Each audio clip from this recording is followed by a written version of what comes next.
and good morning, and welcome to episode 17 of Friday Focus. I am your host, Coach Valley Girl of Veris Marketing. If you have not been to my channel yet, welcome. And for those of you that have already been here before, welcome back. I am a certified business branding, social media, email marketing, outsourcing, and time freedom coach. I'm also an author and a speaker and the founder, CMO of Veris Marketing. My business, my passion, my mission, my purpose is to help entrepreneurs bring more awareness to their brand, increase audience engagement, get leads and sales using social media, email marketing, and other digital marketing tools, but without being tethered to their computer for the ultimate goal in life, at least I think it is time freedom. And today I'm going to talk about growing pains, overcoming challenges in your business. And I'm reading from my notes. So if you see me look down a little bit, I have to have notes or I will completely go off the charts. So I've got to have notes. Instead of holding a paper, I just have it like right in front of me. Yeah, growing pains, overcoming challenges in your business. And I know all of us, I've gone through it, I go through it, and I'm sure I'll go through it again. Challenges in their business, it's the nature of owning your own business. You're going to have challenges. Things are going to come up.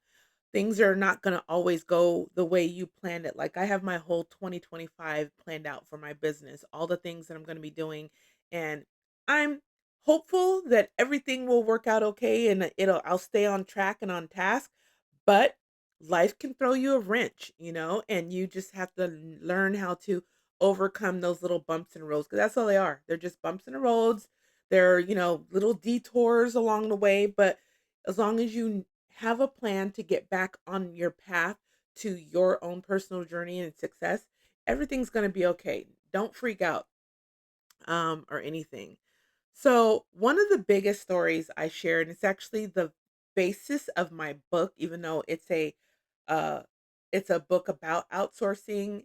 It Each chapter talks about a time in my life, in my business career, early in the beginning days, or I say 2 or 3 years into my business, where I didn't outsource and it almost ruined everything. Like my husband was like not wanting to, hey, basically what he was saying was something's got to change or this is not going to work out. Kids are like, "Mom, you're always on a computer." Didn't have enough time, and I was still working outside the home corporate retail, but also not knowing how to run my business. I basically didn't know how to run my business. I just started it and didn't ask for help, and I had the mentality like, I don't need help. I don't need to hire anybody. Why would I spend money hiring this person to help me with this? I can learn how to do it myself. So that was my mentality, was I don't need to pay somebody to do these different tasks. I can do it all by myself. I'm smart. I went to college. I manage multi-million dollar retail corporations. You mean to tell me I can't manage my own business? I need to hire help for that? But then, I took a year off after that because I was failing. I was failing my marriage, my family, my business, my own health was sacrificing because I was on an ego trip. I can do it. I can do it. I don't need help. So I took a year off to reevaluate what the heck I was doing wrong because I wasn't making any money either. Everything that I was doing in my business, I wasn't making any money. I think the first 3 years of my business, I made $86 each of those years. Isn't that funny how either 86 or 87, but it came out the same amount each year. That was weird. It wasn't until that third year, going into my fourth year, that I decided I do need help because what happened was, you know, I looked at my career in corporate retail. I've been in corporate retail for 26 and a half years, 28 years. And I looked at, okay, yes, I'm managing, let's say that my biggest one was when I worked for the fourth largest military exchange in the world in Yokosuka, Japan. And I was responsible for $16 million of volume. I had a total of 42 associates directly under me, but overall, when it was my day to manage the entire store, it's about 140 associates and three different offsite locations. So huge responsibility that I had, massive. But here's the thing, I look back at that and I'm like, I didn't do that by myself.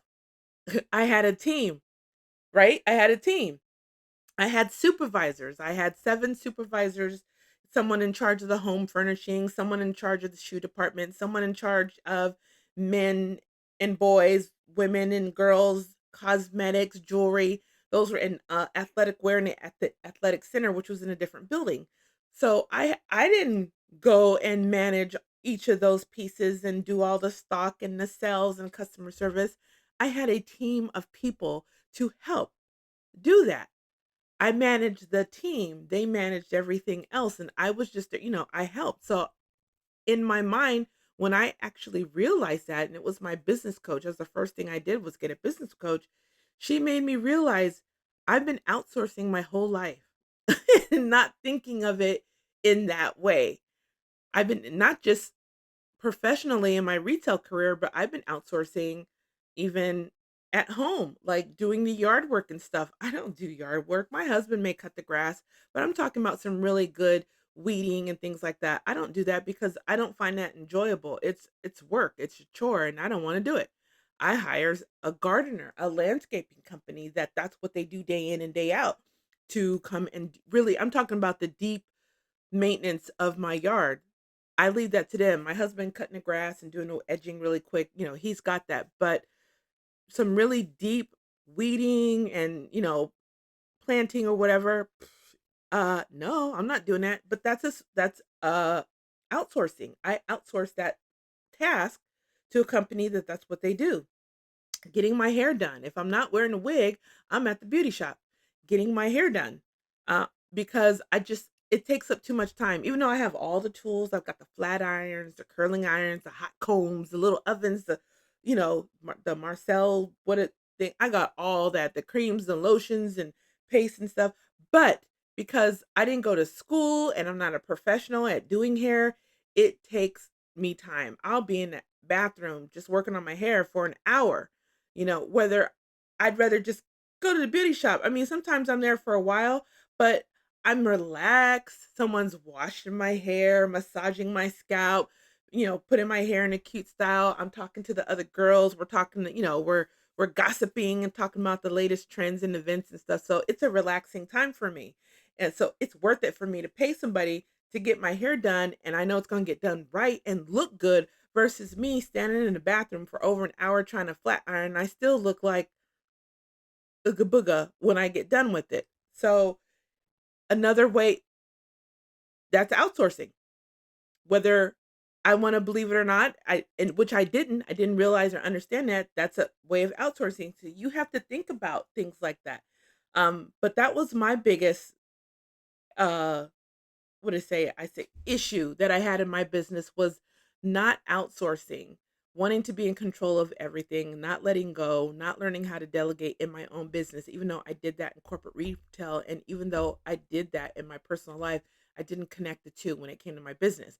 But of course, I do that now. I've got no problem sending stuff out to people. Oh, do you do what? You do spreadsheets here? How much? Okay, yeah. Ooh, go do it. Go do some spreadsheets. Yes, do that. Um, what are growing pains? Growing pains never end, to be honest with you, in business. It doesn't end. It doesn't stop. Just because maybe you are a successful business, you're making 6, 7 figures a year, 30,000 a month or whatever it may be. You've got a team, things are flowing, you're on vacations and stuff. But the growing pains as your business grows even more, becomes even more successful, you've got those growing pains of successes that you have to stay on top of, be aware of, look out for, and keep in check. So make sure that you're doing that. Just because you are doing successful and you've got the money, you've got the time, you've got the team, you've got the products and services, that's wonderful. Hooray for you, great. But don't be fleeting and just, oh, whatever, I'm good to go. I don't have to worry about nothing. Always be checking in on your business, doing your own analytics and data and research into what's going on in your business, what's happening, what's working, what's not, what's working better than you ever thought before. Um, Make sure that you're in connection with your team. If you have a team, if you're doing it all by yourself, keep yourself in check by having an accountability partner, a coach to keep you in check. That's how you manage those growing pains of success. And then there's the growing pains of failures. You're not failing, you just made a mistake. That's all it is. There's some mistakes happening and they just need to be fixed. Again, with the coach, you need somebody's already been there and done that. So you need to find that person who's been there and done that that can relate to you and connect with you to help you not be there or do that again. So if you're having setbacks, things are not working out the way that you thought they were, you're not moving in a direction that you wanted to at the speed you want to, things are not happening quite the way you envisioned for your business, hire a coach. Other than outsourcing, hiring a coach or some kind of mentor, accountability partner is going to help you skyrocket your business. You need that outside person to help keep you in check, keep you in line, keep you on task, keep you on track so that you can get to the goal that you whatever it is you want to get to. There's several challenges in business. Operational overwhelm. As your business grows, keeping track of everything from customers to tasks can become difficult. Make sure you have like if you're a coach, like I am, if you're a coach, have an onboarding process. Even if you're not a coach, if you are a brick and mortar and you're a service based brick and mortar or something like that, or you're a candle shop maker, a bakery, make sure you have a way to connect, communicate, and stay in touch with your customer or client. For me, I have an onboarding package that definitely, when I bring on a new client, that lets them know what they can expect from me and what I expect from them. I give them my hours, my availability, how to connect and contact with me, my coaching style. Everything is in that package. I think it's a 4 or 5 page coaching package. And I ask questions about what are they wanting to get out of this, what's going on, and things so that I know how to move forward with them in our coaching process.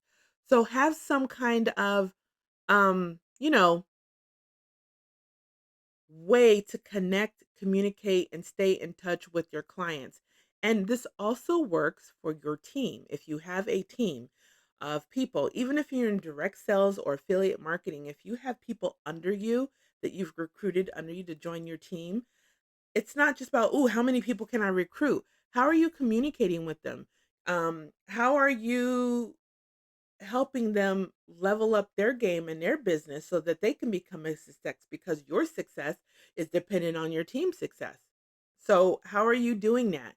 How does that look like? Is there training? Is there a one on one? Is there a group coaching call? Do you have a group Facebook page where you can talk about new products and services and train? You need to have those kinds of things in place if you have a team. Doesn't matter, brick and mortar, coach, entrepreneur, whatever. If you have people helping you in your business, have a way to communicate your visions, your goals, what's working, what's not with your team, with your people. Okay. There's financial strain, increased expenses, of course. When you have a business, it's not free to start a business. There's many things getting incorporated, business cards, websites, um, outsourcing different tasks and things. But what you have to do is really lay it out on the line. Look at it at a sheet of paper or however you do it on a computer. What is your biggest expense? I know for a lot of people, if you have employees, that is your biggest expense is your employees. It always has been, it probably always will be. Next, are you renting a building? Lay it down on the line exactly where your expenses are and your products and services.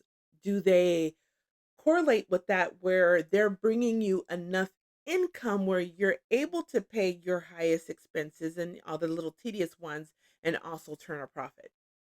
So pay attention to that because if you're spending all this money on employees and renting a building and all this, all the other things that goes into making a business, but yet your product or services doesn't reflect that in what you charge, your pricing or anything like that, why are you in business? That doesn't make sense. Why would you? I mean, people are doing it for the service and the love of the people. You probably are, but you're also doing it because you want to make money. You thought that your passion for whatever it is that you're doing, you can turn that into a profitable business that can help sustain you, your family, or whatever you have going on. And if that passion that you have for whatever it is you're doing is not sustainable, it's not profitable, then you need to rethink. Either I need to find a cheaper building, I need to not have as many employees, maybe go towards independent contractors, however that looks like. That's what you have to map out. You have to have these in place. These need to be in your business plan. So if you don't already have it in your business plan, you might want to. 2025 is coming. Now's the perfect time to maybe redo your business plan and incorporate these things into it. Time management. I call myself, what do I call myself? The time freedom freak. What is my book called? Becoming a time freedom freak. Because time, other than air, food, and water, time is our biggest asset, our biggest commodity, because we all get the same amount of time as every other living creature in this planet. 24 hours a day, 7 days a week, 365 days a year, 52 weeks in a year, however you want to calculate it, it still comes out the same. What you do with that time has to be purposeful, whether it's personally or professionally or both. We don't have a lot of time, believe it or not. Even though it's the same amount of time, humans today are so busy. We're doing all kinds of things in the world. And especially as entrepreneurs, we're busier than ever because we're running our business, we're creating our products and our services. That takes time. You have to ensure that you are managing your time in a way that's effective for your business, but also effective for your life, your personal life. It's really, really important. Um, and having the time, having personal goals and business goals, and not having time, setting time to achieve those can really hurt your personal goals and your business goals. Not setting time to do this in your business or to do this in your personal life can hurt any goals that you may have. So pay attention to your time. Use time blocking, use alarms, use calendars. Make sure if you have a team that your team is in sync with what's going on the calendar. Use yeah, no, I said it right. Use project management tools like I use Asana for the independent contractors that I have, so they can communicate with each other. They can see the calendar. They know what needs to be done. Everything. They know when I'm not working, when I know when they're not working and things like that, so we can all be on the same page with each other. And it just makes our time in the business more efficient, but even better, it makes our more time in our personal life just amazingly wonderful because we're not worried. We can see at a glance what's everybody is doing and what's going on. And like I said, I mentioned this earlier. I said it too soon. I was supposed to say it at this time. But having an onboarding system for your clients, or um, some kind of customer retention tool where you have their name, their address, maybe their anniversary, their birthday, where you're communicating with them. What is it? Send out cards on mailbox power, things like that, where you're able to communicate with them, celebrate with them, remember them, acknowledge them for different things that are going on. That's gonna be 10 times. Talk about referral. When you remember somebody like that, your referrals can go through the roof, which is only gonna help your bottom line. So one of the things that I think is most important when be, getting over the overwhelm of business is, number one, prioritizing time management. Yes, I talked about it a little bit, but I really want to stress to you how important it is to use a calendar system. I don't care if it's a Microsoft calendar, they all do the same thing. Google Calendar, desktop calendar. I still have my planner. Oh, that's upstairs, but I still have my paper planner, and then I have my Google Calendar on my phone, and then which is, all synced with my Google Calendar on my computer. I'm connected in every way, and everything is color coded on my calendars. And there's a alarm, a bell, a whistle attached to each of them, so I know exactly what I'm doing, when I'm doing it, how long I'm supposed to be doing it. And I time block everything. Even my personal life is time blocked. I am done with my work for the day at 2 p.m. Unless I'm planned ahead for an event or something that's happening in the evening and networking where that's different. But I'm talking about taking client questions, client appointments, things like that, it ends at 2 o'clock. Why? Because my husband gets off at work at 2:30. And that family time, that time with my husband and my son, super important, and it outdoes everything. That relationship with my husband and my kids, my grandson is priority number 1. So I have to time block my business to ensure that I'm done when he's home. That's it. I mean, unless we're absolutely not doing anything or he went to bed early and I'm not ready to go to bed, I might pop back on my computer and do some things. But like I said, mainly that is for client calls, client appointments, client questions, and things like that. Over, done. Bye. See you later. 2 o'clock. I'm done. I do not work nights. I do not work weekends. I do not work federal or state holidays in the United States. Um, so and because my husband's off, my son's off. So that time is important to me. And I know I've got a coach who he said you should work 6 days a week. I don't think so. I work 4.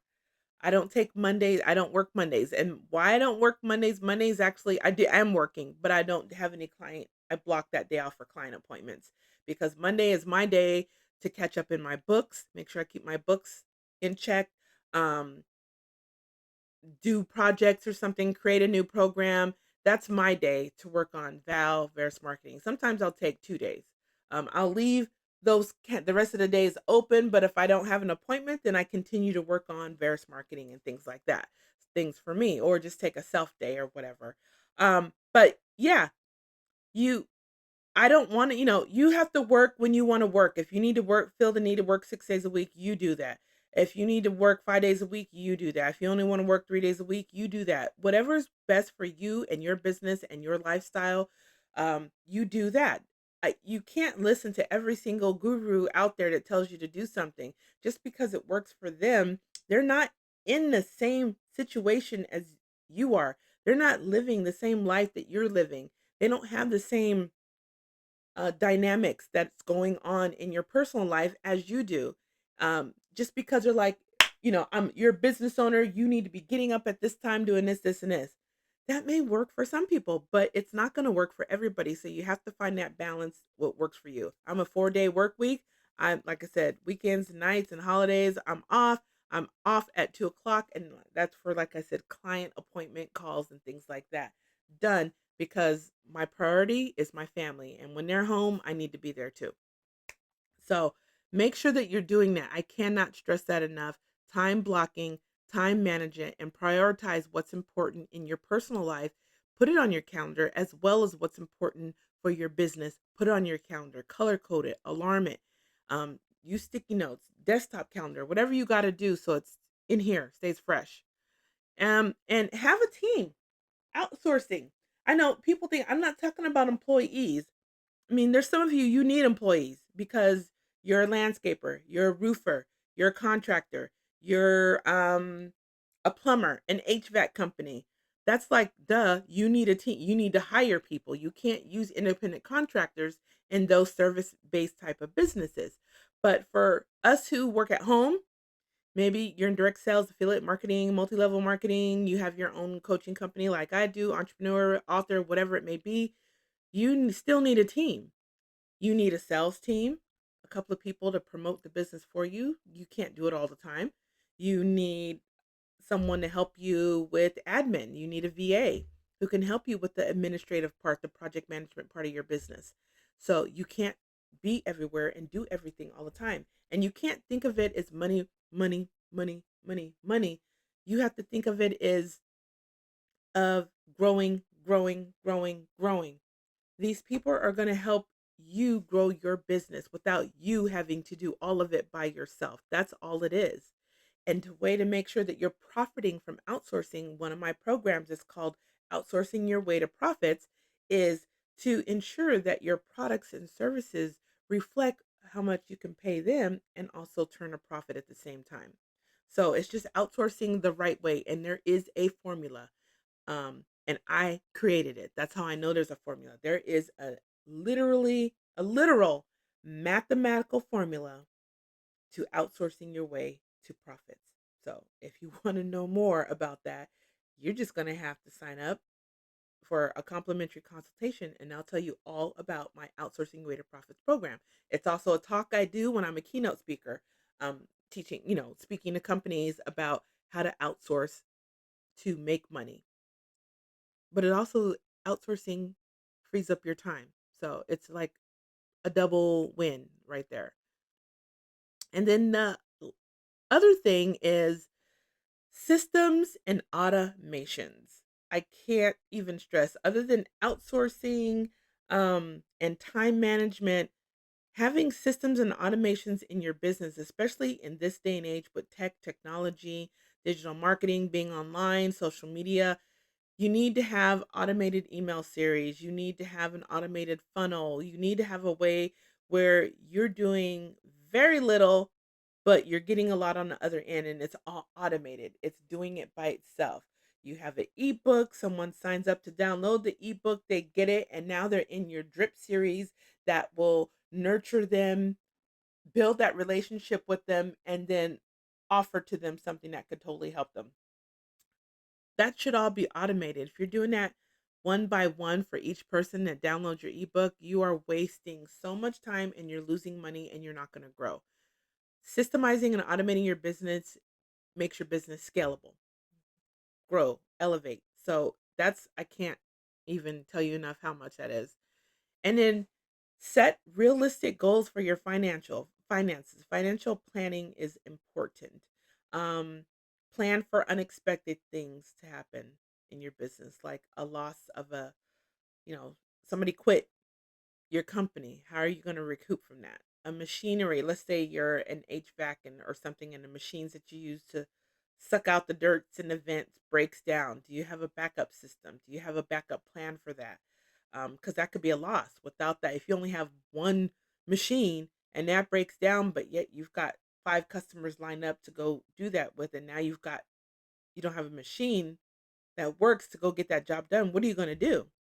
You got to have a backup plan. Do you have the money to get it repaired quick, or do you have another machinery in place ready to go? Those are things you need to think of. And these things are all, should be, oops, all in your business plan. They just need to be there. And then up here, mind shift growth. This is like the main thing, because without the right mindset, nothing I'm telling you is going to work. Your business is not going to work. Nothing is going to work if you don't have the right mindset. It's essential to navigating and overcoming the growing pains of your business is to be in the right mindset. You can't be negative, even though maybe some things are not going to go your way. Um, Take the time to meditate, breathe. Breathing helps recenter everything. Take your shoes off, go outside and reground yourself with the earth to get that energy, um, the vibration of the earth, to clear out your system and your mind so that you can think clearly and move forward. Um, Overnight successes are rare. I'm not saying that they don't happen, but they're rare. Most of us, we've got to work for it. We've got to work for our success, but you have to be in the right mindset. You have to be prepared to be an entrepreneur, a business owner. You have to be prepared in your mind for the challenges that you're going to face. The naysayers, the haters, the lack of support that you may have in your family. I hope all of you have that kind of you have support, but there are some business owners, their families are, tell them this is a stupid idea, it's never going to work. This business is not going to make it. You're going to fail. I've met so many business owners that they go through that. I've been blessed and I'm lucky that I have supportive parents, husband and kids who've been with me all the way, and but if it's not in your family, you need to find that support system in a networking group, in a mentor, in a coach. You need to find that person who's going to cheer you on, back you up, and tell you you got this no matter what, you know. But be realistic at the same time. Be realistic. Is entrepreneurship for you? Is owning a small business for you? I mean, for real. It may be something you want to do, but you know what? Not every person should be in business for themselves. And not every person who's in business for themselves should be. They actually probably need to work where there's more structure um, for them.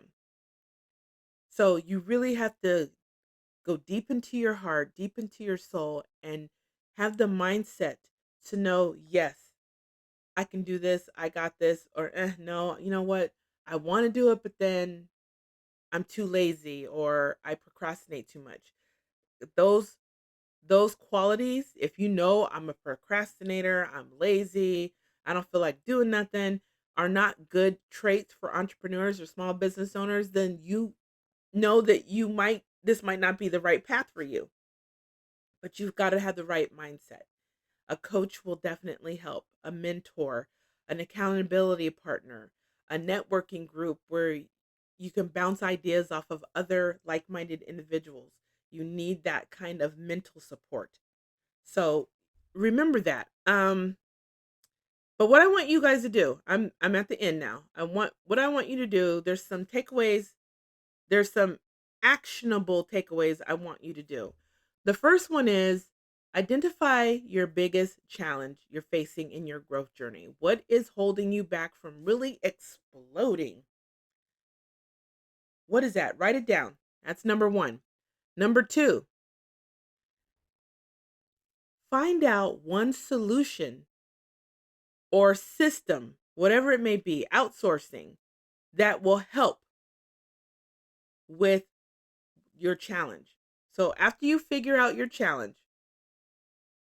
implement something, a solution. It could be, you know what? I'm going to sign up for Active Campaign as my CRM so I can start getting out some automated emails and newsletter. Or, you know what? I'm going to outsource this task to my very first independent contractor. Or, you know what? I'm going to time block. This is my time to create social media posts 2 hours a day, or every Monday. And I'm going to make posts for an entire week, whatever that is. So implement some kind of solution to fix the biggest challenge you have that's keeping you from exploding and growing and elevating your business. 3, you're going to regularly evaluate the progress that you made by implementing the solution to your challenge. Write down, you know what? This is the solution I came up with for this challenge. When I did this, this happened. When I did this didn't happen. So you can track where you need to start leaning towards and where you need to just stay away from because that didn't work at all. And I have things that'll help. I really do. If you're struggling for that brand awareness, audience engagement, getting leads, using social media, my AIM strategy program is here. It's to help you create just 3 kinds of posts to do: an attraction, informative, and motivating post that you do on social media that you can start getting engagement. Start getting engagement. That's the key to social media. Social media is not for selling, it's for connecting and engaging and sharing stories. And the 3 posts are going to help you learn how to do just that so you can start getting that engagement. And then start getting them over to the email where you can start building that relationship, cultivating that relationship, and then you can start selling to them because then they get to know you and you get to know them, and then they start, what is it? No, like, and trust. I know we're tired of hearing that, but that's truly what it is. No, like, and trust. So, like I said, instant success growth doesn't happen overnight. I'm not saying it can't, but for most of us, it does not. It requires work, and it's a step by step process. Don't try to get to the top without following the steps. You need to have a foundation, and then you need to build the walls, and then you need to be the roof, and then you can go inside and chillax. That's the end of it, the end. Wherever you are in your journey, stay on that path. That's where you're supposed to be. I encourage you guys, if you want, you don't have to, share your biggest challenge in the comments below. What is your challenge? Maybe I've got an idea for you.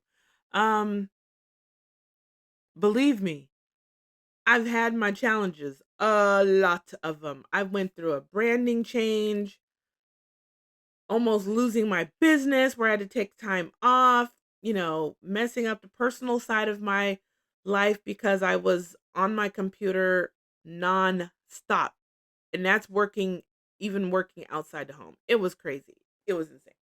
So, believe I've made so many different mistakes in my business, but I've learned from each and every one of them. And of course, I don't do that now. My business is completely different. I am clear in my message. I am solid with my branding, and it keeps evolving every day. I'm adding new things or changing up things, but the core of my business is still the same. So if you need to bounce ideas off, drop your challenge in the comments below and let me know what they are if you don't mind sharing. You don't have to. I'm just, trying to get some engagement going. Okay. I'm talking. Um, but anyways, check out the rest of the videos on my channel. I highly recommend the mobile vision boards because vision boards are your key to getting the things that you want in life. And now you don't have to just keep it in your office or your room. You can take it with you. It's my screen saver image on my phone. So whenever my phone goes into screensaver mode, my mobile vision board comes up, and every time I get ready to unlock my phone to go do whatever, I instantly see myself, my husband, my kids, my dream house, a check that I wrote to myself for $1 million that I'm going to cash, and other things that I want to eventually accomplish and do. And it just reminds me why I'm hustling, why I'm out there hustling, doing what I do. And so check out that video. It's called Mobile Vision Boards. It's on the channel. Check out any other videos. I've got lots of videos in the Friday Focus talking about a variety of different things. So help yourself. If you haven't already, don't forget to subscribe to the channel. Don't forget to press like on the video and share this video with your friends, someone who you think needs to hear this message today. And don't forget to hit the little notification bell there because that notifies you every time I upload a new video. And my Friday focuses are every other Friday that I do this. And eventually this will turn into a YouTube will turn into a podcast. So it'll be on YouTube, but it'll also be on Spotify as well. And I'm excited about that. Anyways, that's it. That's all I have for today. Thank you all. I hope to see you on the next Friday Focus. It'll be episode 18, and it'll be a surprise to me as it is to you because I haven't planned it out yet. Anyways, take care. Enjoy your weekend. Thanks for watching. Bye, everybody.